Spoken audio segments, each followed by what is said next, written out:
I'm having a conversation direct with our man Bob Iger. Oh yeah, on Twitter. Now he's not talking back to me, but I'm talking at him. I love it. Have you seen my Twitter post? No, show it right now. Throw it up right now.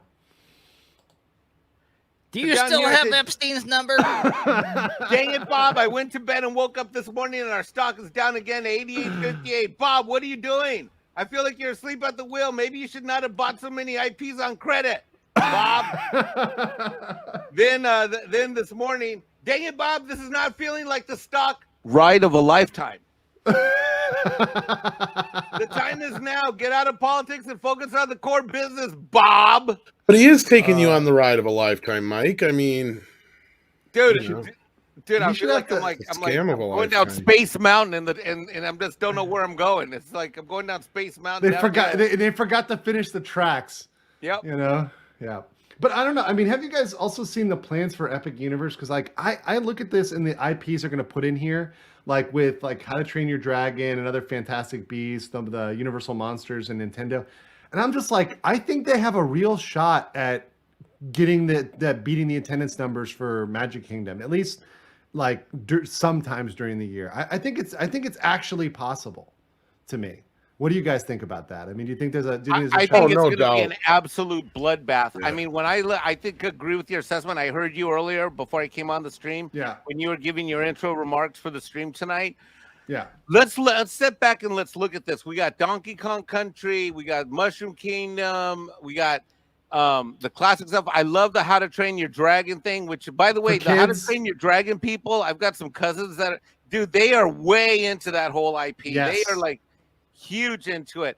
I mean, this whole thing looks like once it's finished and done, it is non-stop fun. This thing right here, first of all, smokes out Disneyland in Anaheim, and I mean, God help Disney. I mean, God help them. I mean, think about this. They're going to worry about spending between $9 billion and possibly 15 to 20 billion, depending on what the valuation of this Comcast deal is in January. Bro, they should be taking that 5 to 10 billion and getting ready to fight this. That is what they should be doing. Yes. They should not be spending money, Andrew, on their this bullshit legal fighting for. I mean, Comcast is like, okay, well, you morons are over here fighting a battle that who knows who's going to win or you're going to lose. We're going to come over here, doobie-doobie-da, dabby-dabby-doo. We're going to get our special district. We're going to build this thing here, and doobie-doobie-doobie-doobie-da, you know, and with our little money printer go burr like their name is Jerome Powell. I mean, this is going to be like modern monetary theory levels of printing. Like, this is going to be great.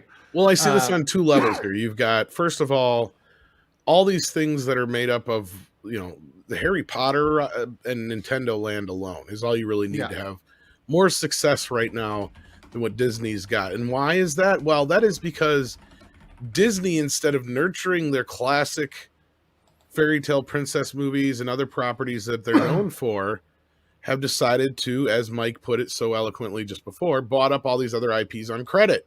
Yes. And instead of nurturing those IPs the way they should have and using them in ways they should have in the park, you know, instead of spending $2 billion on 2 Star Wars attractions that nobody is attracted to, you have Universal running circles around these guys because they've got nothing. Nobody knows who the fuck Mickey Mouse is anymore. Yep. Yeah. Nobody gives a shit about, you know, the Magic Kingdom and what it's Cinderella. Well, and nobody, they're not relevant anymore, but fucking Mario is, and so is Harry Potter. Well, and there's somebody, I had some folks in the comments say like, oh, abroad people still like those things because there's people that still think Disney is Mickey Mouse and Goofy and stuff like that. They have neglected their classic characters and films now, and this goes back to why, you know, I've heard from a couple people from animation who've said this to me, that the reason that the studio, there's 2 reasons that the studios have gone beyond this 2D animation, beyond the cost. One, they see it as kids won't watch movies that are 2D animated. That's because the last few films that they re-released years ago didn't do as well as they had done before. And instead of realizing that, you know, they're just oversaturating the market with their shit, because they re-release those movies ad nausea at a point there near the end to try and gain some money on some of them, they decided, oh, if we remake these as live action, we'll get more butts in the seats or whatever. Yeah. And in the process of that, they destroyed their vault system that they had before.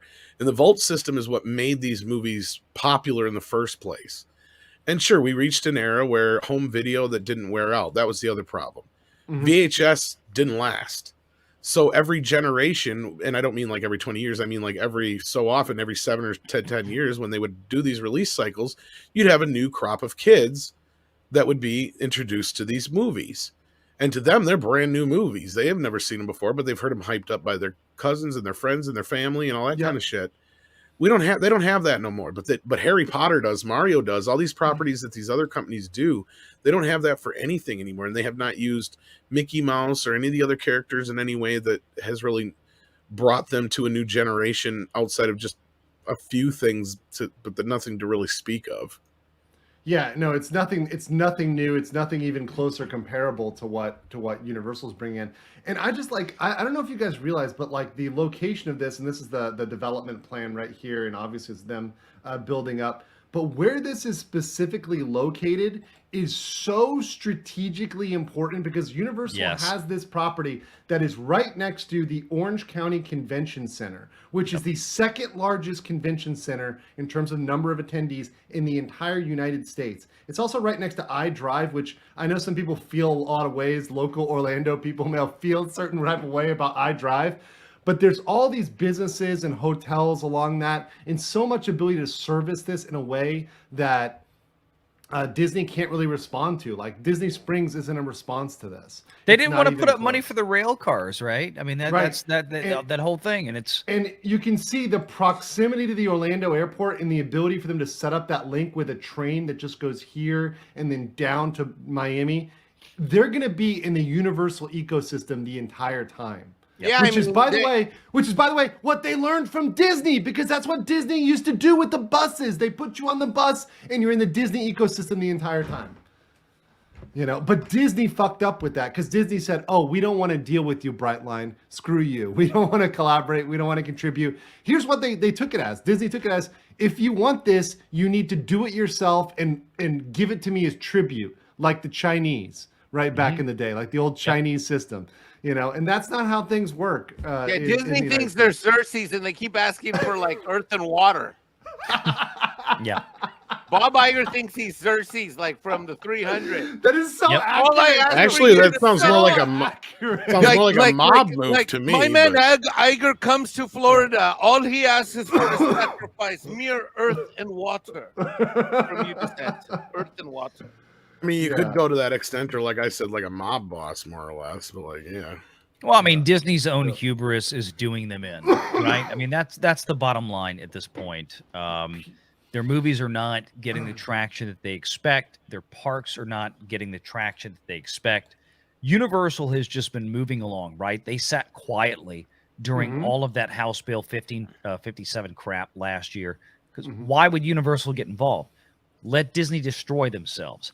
That's the best thing for Universal. And people said, "Oh, aren't they worried?" Like they're like in the periodics, like, "Oh, aren't they worried because they're going after the Disney special district, so they're going to go after the Universal?" No, idiots. They're doing it. Exactly. They're doing it under Chapter 190, which is exactly what I told them to do, and therefore it's completely legal, and there's precedent all throughout the rest of the state. What Reedy Creek was literally unprecedented, which is why it was a problem, and it wasn't consistent with the rest of Florida law. So it was an aberration. It's like this mutant with like 4 arms that you got flailing in the background. And you're like, someone's got to toss this thing off the cliff. Like, you know, someone's going to do it eventually. DeSantis just happened to be the governor that did that. And the other thing that's coming down, I don't know if you guys heard this, but they passed regulation in a broader transportation bill, which is going to allow them to check out private fixed rail networks. Which I wonder what that would be. Yeah, I don't know. I don't know if there were any incidents that ever happened that might have caused a need for there to be some inspection of safety procedures. What the hell is that? At that rail? Is the Disney monorail. You don't know about this? No. Oh, well, let me educate you. In 2009, there was a monorail collision on the Disney monorail, which killed the driver, unfortunately. Yep, there was the monorail pink and the monorail purple. and they collided when they came off this spur. So you see right here where these link together. So this is the transportation and ticketing center. And if you go around the lake, so this one that kind of goes up, that's the resort loop. The left spur is actually the resort loop, which is the all-stop loop. The right one that goes north is the express loop, which goes right to the Magic Kingdom. Then you see these spurs that go off to the side. That's actually the Epcot loop, which kind of loops over to Epcot. So one of the monorails had come over here and was parked ready to go to the Epcot side, but it stopped. And the other monorail was coming around, and this monorail wanted to get out of the way, so it started to reverse, but it backed up into the other monorail, and that's how that happened. So it's a matter of safety protocols, procedures, like were they trained properly on this, on this thing right here. So you can see this pretty clear. So the purple monorail was told to go around while the pink monorail was sitting over there. So it's a matter of, hey, were they following their safety procedures? Guess what? We don't really know, because guess what entity investigated this, guys? Disney. Reedy Creek. Reedy Creek. Reedy I was Creek. just gonna say that. So how can we trust that they did a fair analysis of this? I don't believe they did. So this is something that the state can now go back and say, well, we're going to go look at these incidents. We're going to investigate, and we're going to see what procedures they have to put in place. So Disney opened up a whole fucking can of worms with this that they never had to get into, because they had to go and mess with the state unnecessarily. It was 100% cell phone. This video has been a clip of a previous live stream, and it's clipped so you can get the information in a shorter, compact package, the information you need. If you want the full video, the whole context, the whole thing, you can check out the full stream. That is in the link below. Check that out, and I will catch you guys later. Peace.